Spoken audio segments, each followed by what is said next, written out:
अभी यहाँ पर आपने कहा कि एकाएक सरकार बदल दी और कैसा सहा सफ़र। जब राज्य में महाविकास आघाड़ी एमवीए की सरकार थी उसमें भी मैं था, लेकिन जो सरकार बनी थी वो बाला साहब ठाकरे जी के विचारधारा के विरुद्ध बनी थी। शिवसेना भाजपा का गठबंधन था, गठबंधन की सरकार होनी चाहिए थी। हमने हमारे मुखिया को बहुत काफ़ी समझाया, लेकिन उन्होंने मुख्यमंत्री सीएमशिप पाने के लिए कांग्रेसियों के साथ गठबंधन कर दिया, गठजोड़ कर दी, जो बाला साहब ठाकरे जी हमेशा नहीं चाहते थे। वो कहते थे कांग्रेस को दूर रखो, कांग्रेस अगर मेरी पार्टी की नहीं होने दूंगा वरना मैं मेरी दुकान बंद करूंगा। लेकिन निजी स्वार्थ जागरूक होने के बाद मोह माया के जाल में फंस गए और सरकार उन्हीं के साथ बना दी। हम कार्यकर्ता लोग हैं कि पार्टी के आदेश को मानने वाले, अनुशासन को पालने वाले, मानने वाले लोग हैं। और उसमें देखा कि आगे चलकर हालात बदल सकते हैं क्या फिर हम लोग शिवसेना बीजेपी के गठबंधन की सरकार बना सकते हैं क्या? लेकिन हमारी लाख कोशिशों के बावजूद नहीं हुआ और दुर्भाग्यवश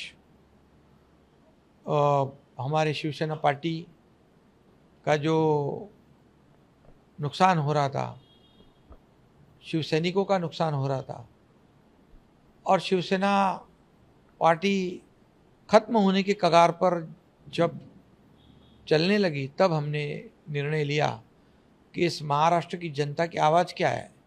महाराष्ट्र की जनता को शिवसेना भाजपा का गठबंधन सरकार चाहिए और हमारे विधायक जो है वो भी काफ़ी त्रस्त थे, उनके चुनाव क्षेत्र में कुछ काम नहीं हो रहा था और इसलिए हमने सरकार पलट दी और शिवसेना बीजेपी गठबंधन की सरकार ला दी। मुझे फ़ख्र है, मुझे काफ़ी खुशी भी है, क्योंकि पिछले सवा दो साल में हमने जो काम किया, जो मौका हमें मिला, उसका मौके का फ़ायदा जो है हम आम जनता के हित के लिए किया। हमने निजी स्वार्थ को बाजू में रखा। मुझे क्या मिला इससे, मैं मेरे राज्य को क्या, मेरे देश को क्या मिलेगा और मेरे महाराष्ट्र की जनता को क्या मिलेगा, ये सोचकर हमने काम शुरू किया। मैं और देवेंद्र जी फडणवीस जी पहले दो ही जन हम सरकार में आए। मैं सीएम बना और डिप्टी सीएम बने और शुरुआत हो गई। पहले दिन से किसानों के लिए, कामगारों के लिए, महिलाओं के लिए, सभी वर्ग, युवाओं के लिए, गरीबों के लिए हमने काम करना शुरू किया। और आज सवा दो साल में डेवलपमेंट जो महाविकास आघाड़ी ने बंद करी थी, सब प्रोजेक्ट रुकाए थे। मेट्रो को रुकाया था, कारशेड को रुकाया था, बुलेट ट्रेन को रुकाया था, नागपुर मुंबई समृद्धि हाईवे को रुकाया था, कोस्टल हाईवे को रुकाया था। सभी जो प्रोजेक्ट है सभी में ब्रेकर डाल दिया था। हम आने के साथ सब ब्रेकर को हटा दिया। अब ये सब प्रोजेक्ट शुरू हो गए, सभी जगह चहल पहल शुरू हो गई, लोगों में हैप्पीनेस आ गया, एक प्रॉस्पेरिटी आई। उसके बाद इंडस्ट्री आ गई, इंडस्ट्री फ्रेंडली स्टेट बन गया। आज मैं दावे के साथ कहता हूँ कि 2.5 साल में इन्वेस्टमेंट कितना आया और हमारे 2 साल में कितना आया। मैं इतना ही कहूँगा कि हमारे कार्यकाल में 5 लाख करोड़ से ज़्यादा निवेश हो गया। पिछले 2 महीने में लगभग 1 से 1.5 लाख करोड़ के निवेश हो गए। और सिर्फ निवेश नहीं, सिर्फ इन्वेस्टमेंट कागज पर नहीं, एक्चुअली एग्जीक्यूशन हो गया 70 to 80%। और महाविकास आघाड़ी एमवीए के कार्यकाल में महाराष्ट्र तीसरे नंबर पे था।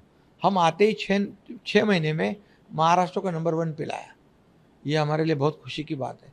आज महाराष्ट्र जीडीपी में फर्स्ट है, आज महाराष्ट्र एफडीआई में फर्स्ट है, आज महाराष्ट्र जीएसटी में फर्स्ट है, आज महाराष्ट्र क्लीनलीनेस पे फर्स्ट है।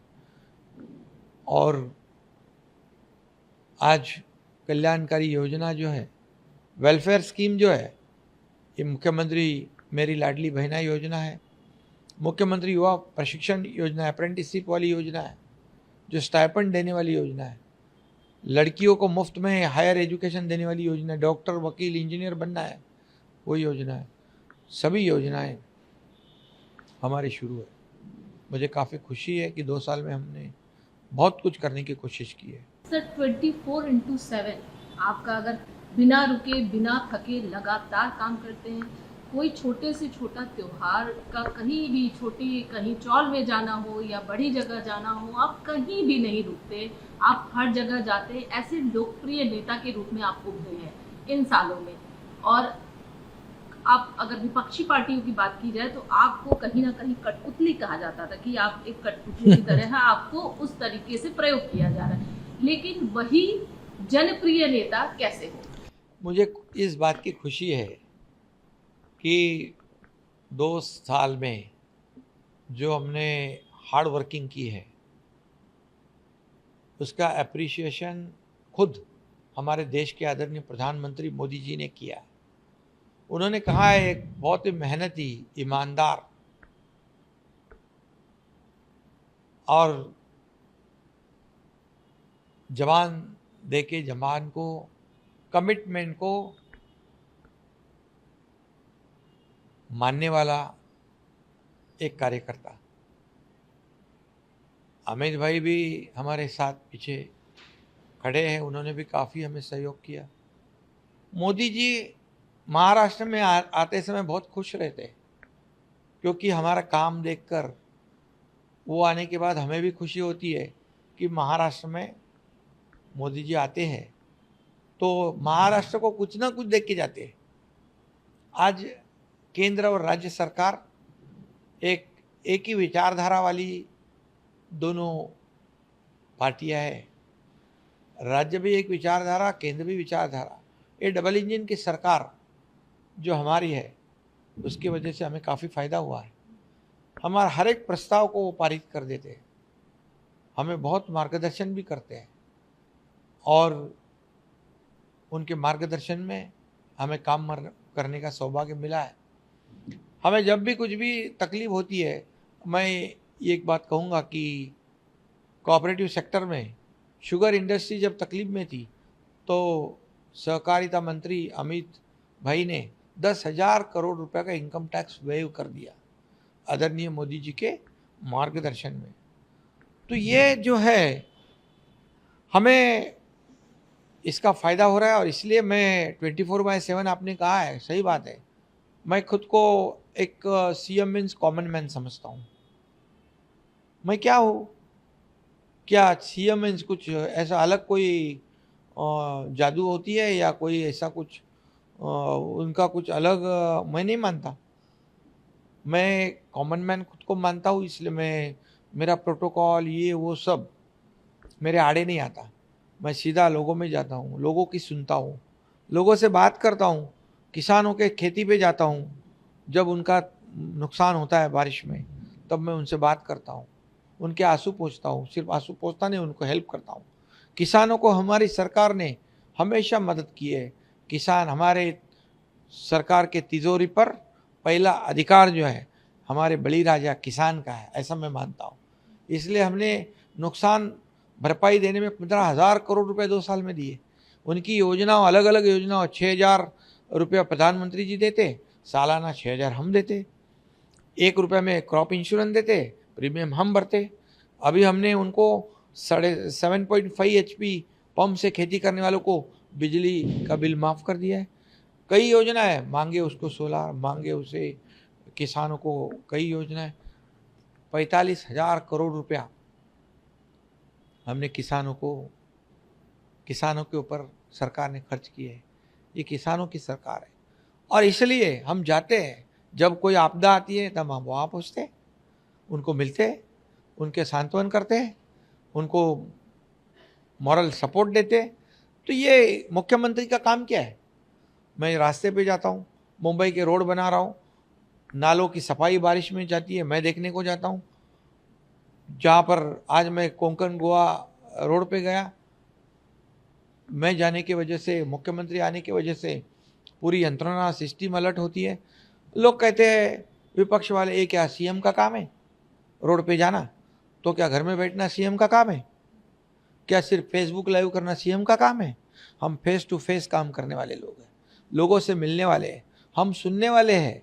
ये हमारी सरकार सुनने वाली सरकार है, बोलने वाली सरकार है, हमारी बहरी सरकार नहीं है, गूंगी सरकार नहीं है। और इसलिए इसका मुझे नाज है कि आज कुछ ही समय में लोग कहने लगे ये अपनी सरकार है। मराठी में सरकार कहते हैं आपलं सरकार लाडकं सरकार। मेरी लाडली बहन योजना फेमस हो गई, सुपर हिट हो गई। तो क्या ये क्या गलत है? क्या लोगों में जाना, लोगों का दुख दर्द सुनना, लोगों से बात करना? मेरे पास हजारों लोग आते हैं। मुख्यमंत्री सहायता योजना, मुख्यमंत्री सीएम जो हमारी स्कीम है,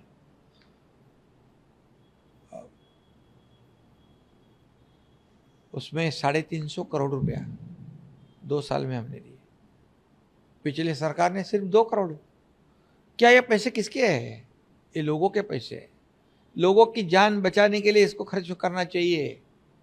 तो मैं कहीं पर भी, मंत्रालय में, मेरे घर पे, गाड़ी में, प्रोग्राम में, कहीं पर भी मुख्यमंत्री सीएम रिलीफ फंड का पर्चा आता है, मैं तुरंत साइन करता हूँ। 1 लाख लोगों की जान बच गई है। ये मेरे लिए बहुत सौभाग्य की बात है। मैं बहुत ही समाधानी हूँ। लेकिन सर, अगर बात करें, आपने कहा कि लाडली बहन योजना सुपर प्रिय योजना बन गई, लेकिन इस सुपर हिट योजना को लगातार इसकी जो है आलोचना हो रही है। विपक्ष लगातार कह रहा है कि लोकसभा में महाराष्ट्र में आपकी डबल इंजन की सरकार फेल हुई, अच्छा रिजल्ट नहीं कर पाई, और अब ये रेवड़िया बांटना है, मतलब ये फ्रीबीज जो आप दे रहे हैं ये सिर्फ लोक लुभावन है, सिर्फ जनता का दिल जीतने के लिए आप लोग कर रहे हैं, इलेक्शन जीतने के लिए कर रहे हैं। इसके अलावा टोल टैक्स फ्री किया है, तमाम जो भी अभी फिलहाल आप लोग कर रहे हैं सर, सिर्फ और सिर्फ ये सब अनएक्सपेक्टेड है विपक्ष के लिए, क्योंकि उनको लग रहा था ये क्या करने वाले हैं, ये कठपुतलियाँ है। उनको ये नहीं पता था कि इतनी बड़ी जोरों से ये स्कीम चलाएंगे, डेवलपमेंट को आगे बढ़ाएंगे, इंडस्ट्री इनके ऊपर भरोसा करेगी, क्योंकि हमारी सरकार लोगों के लिए काम करती है और पिछली सरकार खुद के लिए काम करती थी, खुद की प्रॉपर्टियां बनाने के लिए, खुद का स्वार्थ के लिए। हमारी सरकार लोगों के लिए काम करती है, क्योंकि जैसे कांग्रेस महाविकास आघाड़ी कर्नाटक में बोली हम ये करेंगे वो करेंगे, सरकार आने के बाद बोलती पैसे नहीं है। हिमाचल में योजना बंद कर दी, राजस्थान में बोले किसानों की कर्ज माफ़ करेंगे, 300 किसानों ने आत्महत्या कर ली। कोई उनके नेता कहते थे खट दे दो, 1 रुपया भी नहीं दिया। लेकिन हमारी सरकार ने पट पटापट उनके खाते में पैसे डाल दिए। लाडली बहन योजना के पैसे कोड ऑफ कंडक्ट में नहीं अटकने चाहिए, इसलिए अक्टूबर के पैसे, नवंबर के पैसे भी हमने अक्टूबर में दे दिए। अभी आपको मैं कहता हूँ, नवंबर 20 को चुनाव है, 23 को रिजल्ट है, उसके बाद इसी नवंबर में हम दिसंबर के पैसे देंगे, क्योंकि हमारी नीयत साफ है। हम देने वाले हैं, लेने वाले नहीं। आज किसी ने कहा ऐसे थोड़ी पैसे बांटते, क्या ये क्या हमारी पिताजी की प्रॉपर्टी है क्या? ये पैसे क्या हमारे हैं? ये जनता के पैसे हैं, ये जनता को ही देने चाहिए। पूछो वो मेरी लाडली बहना को क्या गरीबी है उनकी, ये 1,500 महीने के उनके कितने मददगार हो रहे हैं। मैं भी एक गरीब परिवार से, मैं किसान परिवार से हूँ, मैं किसान का बेटा हूँ, मैं गरीब परिवार से आया हूँ। गरीबी मैंने देखी है। मेरी माँ कैसे घर चलाती थी, कैसे फीस भरती थी, कैसे दूध के पैसे बिल भरते, कैसे राशन, कैसे क्या, ये सब चलाते वक्त तो मैंने देखा है। मेरी पत्नी मेरा कैसे घर चलाती थी। तब मैंने सोचा था जब मेरे पास अधिकार आएंगे तो मैं ज़रूर मेरे लाडले बहनाओं के लिए, माताओं के लिए, मेरे लाडले किसानों के लिए, मेरे लाडले बहन भाइयों के लिए, मेरे लाडले बुजुर्ग के लिए कुछ ना कुछ अवश्य करूँगा। और जैसे मेरे पास अधिकार आ गए, मेरे दोनों डिप्टी चीफ मिनिस्टर देवेंद्र जी अजीत दादा, इनको मैंने कहा हमें ये करना है और हमने कर दिया। ये विपक्ष को हजम नहीं हुआ है, उनके पैरों तले जमीन खिसक गई है, उनके सीने में धड़की भरी है। अब क्या होगा, अब हम हारने वाले। तो वो लगे इसको बदनाम करने, या क्या 1500 रुपया क्या होता है, 1500 रुपया क्या होता है, ये 1500 क्या, इतने से पैसे से क्या होता है, फिर ये क्या रिश्वत है क्या, ये बिकट ले रहे क्या। अरे आप बोल रहे हमारे पास पैसे नहीं है गवर्नमेंट के पास, तो आप कहां से दोगे। ये जो है, ये विरोध करने वाले लोग कोर्ट में गए, कोर्ट ने उनको फटकारा है। फिर अभी नागपुर के कोर्ट में गए, कांग्रेस वाले गए, महाविकास आघाड़ी के लोग गए, मुंबई हाईकोर्ट में मुंबई में गए थे। हमारी लाडली बहना, आपके चैनल से मैं कहता हूँ, लाडली बहना इनको माफ़ नहीं करेगी। ये रोड़े डालने वालों को जरूर, वो मराठी में जोड़े कहते हैं, मतलब जूते दिखाएंगे। और निश्चित रूप से आपको बताऊंगा मैं कि ये जो सौतेले भाई जो है, ये इनसे बहुत सजग है वो लोग। और आने वाले चुनाव में मेरी लाडली बहना जो है, मैंने कहा है कि हम सिर्फ 1500 रुपये तक सीमित नहीं रहेंगे, आशीर्वाद मिले तो हम बढ़ाएंगे और बढ़ाएंगे। मेरी बहनाओं को लखपति बनाने का हमारा सपना है। ये देने वाली सरकार है, ये मेरा चैलेंज है और हम करके दिखाएंगे।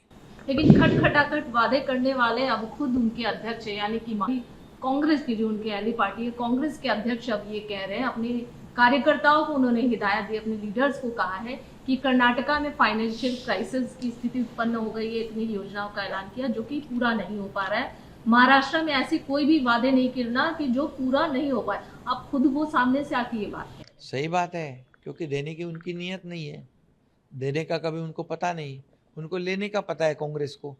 और उनको ये मालूम है, एक बार राजीव गांधी ने कहा था, राजीव गांधी जी ने कहा था, केंद्र 1 रुपया देता है तो जो एंड यूज़र है, जो उसको 15 पैसे मिलते हैं। मतलब करप्शन कितना, 85%। हमारे मोदी जी 1 रुपया भेजते तो पूरा 1 रुपया बंदा हमारे डीबीटी में जाता है। तो उन्होंने देना सीखा नहीं है। और दूसरी बात, हमने पूरा आरबीआई, केंद्र सरकार, सबकी गाइडलाइन फॉलो की है। हमने जीडीपी के 25% लोन उठा सकते हैं, हमारा लोन 17.5 है। हम एफआरबीएम के 3% से अंदर है।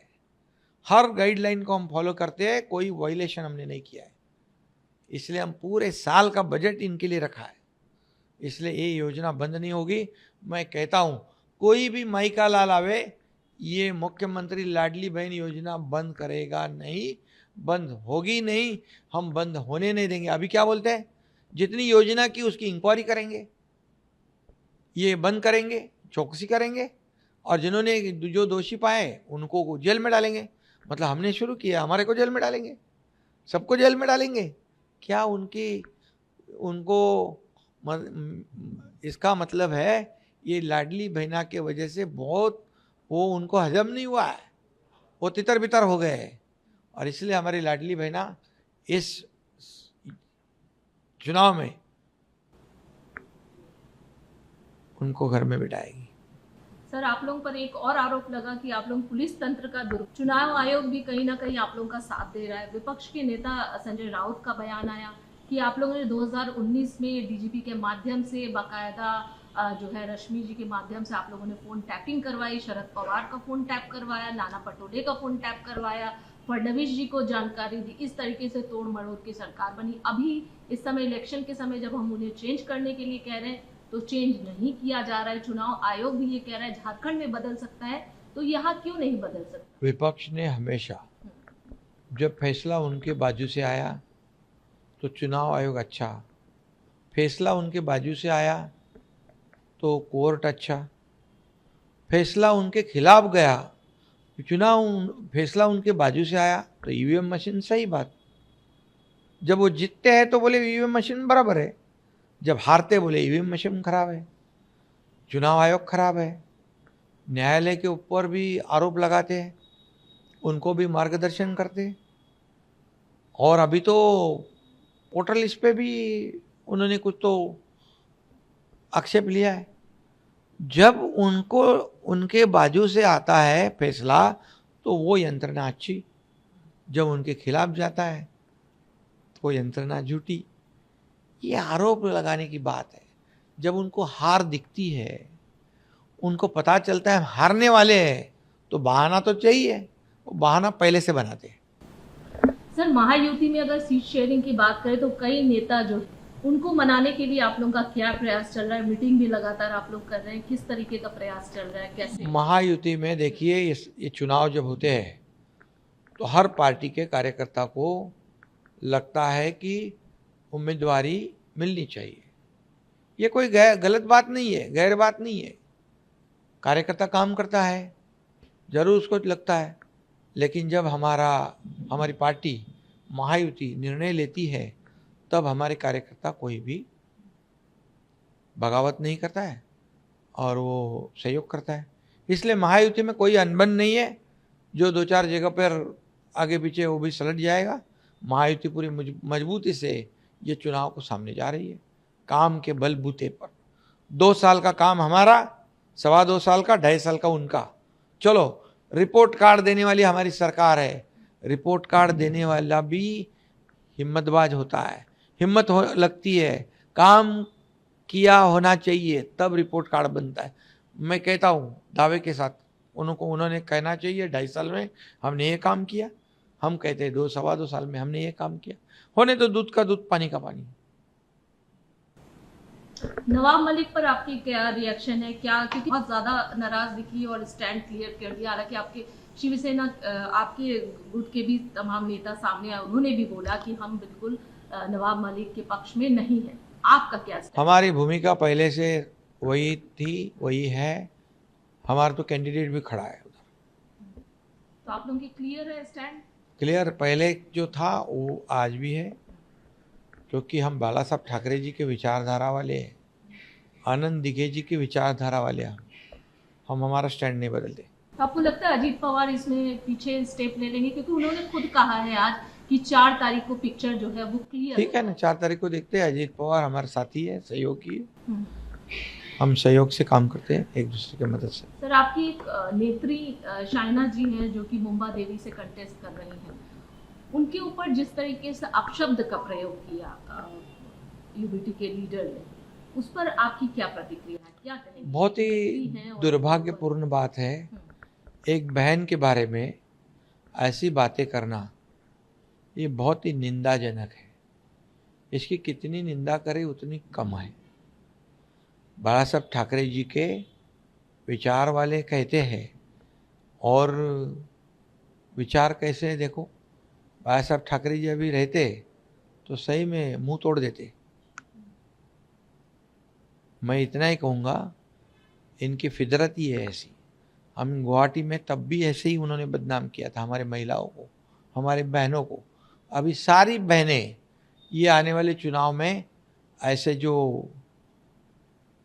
बहनों का अपमान करने वाले लोग हैं उनको सबक सिखाएंगे, जरूर सबक सिखाएंगे। महाराष्ट्र की कुछ सीटें बहुत ही महत्वपूर्ण हैं जिसमें कि सारे कद्दावर नेता हैं। आपकी नज़र है बारामती पे, पवार वर्सेस पवार की सामने की फाइट है। वर्ली सीट से सेना वर्सेस सेना की फाइट है। आप पूरे इसको कैसे देखते हैं? देखिए, चुनाव तो चुनाव के जैसा लड़ा जाता है, फाइट तो होती है। हम किसी को कमज़ोर नहीं समझते। हमारी जनता जो है वो तय करती है किसको जिताना, किसको हराना। इसलिए चुनाव चुनाव की तरह हम लड़ते हैं, कोई भी चुनाव हो, और हम काम के बलबूते पे लोगों के सामने जाते हैं। डेवलपमेंट का एजेंडा हमारा है, डेवलपमेंट के एजेंडे पर हम काम करते हैं। हम चुनाव में सामने जा रहे हैं। हम फेक नैरेटिव नहीं फैलाते। ये कांग्रेस महाविकास आघाड़ी ने लोकसभा में फेक नैरेटिव फैलाया, संविधान बदलेंगे, बाबा साहेब अम्बेडकर जी का संविधान बदलेंगे, रिजर्वेशन खत्म करेंगे, ये करेंगे, वो करेंगे, डराया धमकाया। लेकिन अभी महाराष्ट्र की जनता बहुत समझदार हो चुकी है, सजग हुई है, और आने वाले चुनाव में काम करने वाले लोगों के साथ खड़ी रहेगी। योजना देने वाले के साथ खड़ी रहेगी। घर में बैठने वालों के साथ नहीं, उनका साथ नहीं देगी। सर, राज ठाकरे आपके बहुत ही अच्छे मित्र रहे हैं, बढ़िया की जा रही है। उनके पुत्र हालांकि कंटेस्ट कर रहे हैं, अमित ठाकरे। तो इसलिए लगातार टिप्पणियां हो रही है कि वो डरे हुए थे। पहले तो वही इंसान थे जो अमित शाह और मोदी को यहाँ पर आने से रोकते थे, आज उनका मुंह बंद हो गया है, आज वो कुछ नहीं बोल पाते हैं। उनके बेटे पर भी बहुत सारी फप्तियां कसी जा रही है, टिप्पणियां हो रही है। आप कैसे देखते? देखिए, वो लोकसभा में हमारे साथ थे, मेरी उनकी बातचीत भी हुई थी कि क्या आपका क्या रणनीति है। तो कहे शिवसेना बीजेपी एनसीपी का होने दो, उसके बाद हम बात करते हैं। लेकिन उन्होंने तो डायरेक्ट कैंडिडेट खड़े कर दिए। अभी हमारा भी वहाँ पर जो 2-3 बार से विधायक है, हमारा पुराना कार्यकर्ता है, वो विधायक है वहाँ पर, उससे भी मैंने बातचीत की। उनके कार्यकर्ता इतने बहुत ही एग्रेसिव है चुनाव लड़ने में। तो कार्यकर्ताओं को भी ध्यान रखना चाहिए हमें, कार्यकर्ताओं का भी मनोबल टूटना नहीं चाहिए, ये भी नेता का काम होता है। और निश्चित रूप से आज की तारीख में हमारा शिवसेना, भारतीय जनता पार्टी और एनसीपी अजित पवार, इनका गठबंधन है। हम उसी गठबंधन के तहत हम चुनाव लड़ रहे। हमारे साथ हमारे आरपीआई के आठवले जी है, जन सुराज है, और हम चुनाव लड़ रहे। चुनाव हम लड़ेंगे, जीतेंगे, बहुमत पाएंगे पूरी तरह। तो सवाल ये उठे कि जब एक नेता सुरक्षित नहीं है तो आम जनता कैसे सुरक्षित होगा? दूसरी तरफ बड़े बड़े जो अभिनेता हैं जैसे कि सलमान खान है, इनको भी लगातार थ्रेटनिंग आना, इस तरीके की चीजें, तो कैसे तमाम जो बिंदु है जो देख रहे हैं उसको किस तरीके से आप कंट्रोल कर रहे हैं? राज्य की सुरक्षा, लॉ एंड ऑर्डर, कानून व्यवस्था बनाए रखने की जिम्मेदारी सरकार की है, निश्चित रूप से सरकार की है। जो घटना हुई है, वारदात हुई है, बहुत ही दुर्भाग्यपूर्ण है। लेकिन जिन्होंने ये घटना की है, जो गुनाहगार है, उनको कई लोगों को हिरासत में लिया है और इस घटना के रूट तक सरकार जाएगी, गृह विभाग जाएगा, और जो भी है इसमें उसको बख्शा नहीं जाएगा, उसके ऊपर कड़ी कार्रवाई की जाएगी। एक अंतिम सवाल सर, 2024 विधान जनता किस पर विश्वास करे? क्योंकि महाराष्ट्र में पहले शिवसेना जो स्ट्रॉन्ग एक पार्टी थी 2 गुटों में बटी, एनसीपी 2 गुटों में बढ़ गई, महायुति हो गई, महाअगाड़ी हो गई, पार्टियां अलग हो गई, सबके अलग अलग आइडियोलॉजी हो गए। तो जनता को सबने अपने अलग अलग वादे किए। अब जनता जाए तो जाए कहाँ, किस पर विश्वास करे? और अगर महायुति पर विश्वास करे तो उसकी क्या वजह? काम, डेवलपमेंट, राज्य का विकास, आम आदमी के जीवन में परिवर्तन, यही तो हमारी सरकार ने किया है। इसलिए जो काम करेगा, जो इस राज्य का विकास करेगा, उसी के साथ जनता जाएगी। और मुझे पूरा भरोसा है, पूरा विश्वास है कि आने वाले चुनाव में, क्योंकि लोकसभा चुनाव में शिवसेना ने प्रूव किया है, उबाटा जो है यूबीटी, उससे हम 13 जगहों पर लड़े थे सामने सामने, हम 7 जगह चुन कर आए। उनके जितने भी गढ़ थे वो हमने तोड़ दिए, ध्वस्त हो गए, जनता ने तोड़ दिए। और जो ओरिजिनल शिव सैनिक है, वोट शेयर है, वो धनुषबाण के पास आया है, शिवसेना के पास आया है। तो इस चुनाव में भी उसी की पुनरावृत्ति होगी और महायुति पूरी ताकत से मेजोरिटी पाएगी। और आप ही के नेतृत्व में एक बार फिर से सरकार चलेगी, आप ही होंगे मुखिया, आप ही होंगे सीएम दोबारा से? अभी तो मैं यहाँ टीम का लीडर हूँ, हमारी टीम काम कर रही है। हमारे पास कोई ऐसा नहीं है कि ये पहला नंबर, ये दूसरा नंबर, ये तीसरा नंबर। हमारे पास हम टीम बनकर काम कर रहे हैं और सामने मुझे बनाओ, मुझे बनाओ, मुझे बनाओ, मेरा चेहरा बनाओ, मेरा चेहरा बनाओ, ये क्या चल रही है? अरे मुझे क्या मिला इससे, मैं जनता को क्या दूंगा, ये सोचने वाले लोग चाहिए। आज अगर उनके चेहरे पे ही, उनकी अघाड़ी एमवीए में एक मत नहीं है, तो महाराष्ट्र की जनता को कैसे वो पसंद होगा? इसलिए मैं आपको बताऊंगा, हमारे में कोई रेस नहीं है, कोई कंपटीशन नहीं है। हमारा टारगेट है, हमारा लक्ष्य है महायुति की सरकार लाना, महायुति मेजोरिटी से लाना और राज्य का विकास करना, आम जनता को उनके जीवन में बदलाव लाना। लेकिन मुखिया का फेस तो एक ही होगा ना? हम 3 लोग हैं ना, टीम है हमारी, टीम वर्क है। तो 2 छोटे मुखिया होंगे, एक बड़े मुखिया ऐसा होंगे, ऐसे ही होता है। हम छोटे बड़े एक समझते नहीं। एक चीफ मिनिस्टर, आप दो डिप्टी आ- चीफ मिनिस्टर। आप देखिए, आप दोनों डिप्टी चीफ मिनिस्टर से पूछिए, हमने कभी फर्क नहीं किया है। हमारा एक दूसरे के प्रति बहुत ही आदर सम्मान है। और देखो, पद और ओहदे से क्या होता है? ये कोई परमानेंट होता है क्या? एक दूसरे के प्रति रिस्पेक्ट होता है, एक दूसरे के प्रति जो आदर सम्मान होता है, ये बहुत बड़ी बात है। और हमारा क्या है, हमारा कहाँ नंबर है? आज पॉपुलैरिटी में कहते हैं कि मुझे कोई कह रहा था कि नंबर 1 पे एकनाथ शिंदे। अरे ये कौन देता है? ये जनता करती है सब, हम कौन होते हैं? और इसलिए हमारे में कोई कंपटीशन नहीं है। हमारा सिर्फ एक ही मकसद है, इस राज्य में महायुति की सरकार लाना और अगले 5 साल इतना काम करना कि लोग याद रखें, केंद्र सरकार, मोदी जी के आशीर्वाद हमारे साथ है और केंद्र सरकार की मदद हमें मिलेगी, सहयोग मिलेगा और हम राज्य को यूं आगे लेके जाएंगे। अगला 5 साल में 25 साल का काम करेंगे। और लगातार यही सुनने में आता है कि अब पीएम के एक फेवरेट सीएम में से एक है, आपको बहुत मानते हैं, चाहे वो मिनिस्टर हो वो भी आपको बहुत पसंद करते हैं। इस पसंद के पीछे वजह क्या है? मैं भी पीएम साहब को बहुत मानता भी हूँ, प्रेम भी करता हूँ, पसंद भी करता हूँ, क्योंकि वो भी बहुत मेहनत करते हैं। एक दिन भी 10 साल में छुट्टी नहीं लेने वाला पीएम, अपने करतूत के वजह से पूरे दुनिया में हमारे देश का नाम रोशन करने वाला पीएम मोदी जी, हमारी अर्थव्यवस्था को नया आयाम, नई ऊंचाई देने वाला पीएम मोदी जी। और उनको भी ऐसे ही लोग अच्छे लगते हैं जो मेहनत करते हैं। एक आम आदमी, सर्वसामान्य परिवार का एक व्यक्ति इस देश का प्रधानमंत्री बनता है, ये हमारे लिए बहुत फक्र की बात है। और मंत्री जी भी हमारे जो है केंद्रीय, अमित भाई है, काफी मंत्री जी है, सभी लोग काम करने वाले के पीछे रहते हैं। मेहनत करने का काम हम करते हैं, शाबाशी देने का काम पीएम करते हैं। मतलब जो काम करता है उनकी सराहना होती है और यही वजह है कि आप, यही वजह है। सर बहुत बहुत शुभकामनाएं आपको और हमें उम्मीद है कि जनता की सेवा आप लगातार करते रहें। महायुति की सरकार आप जैसे कह रहे हैं कि बननी चाहिए और आपने जो तर्क दिया तो बनेगी। आपको ढेर सारी शुभकामनाएं के साथ बहुत बहुत धन्यवाद। धन्यवाद।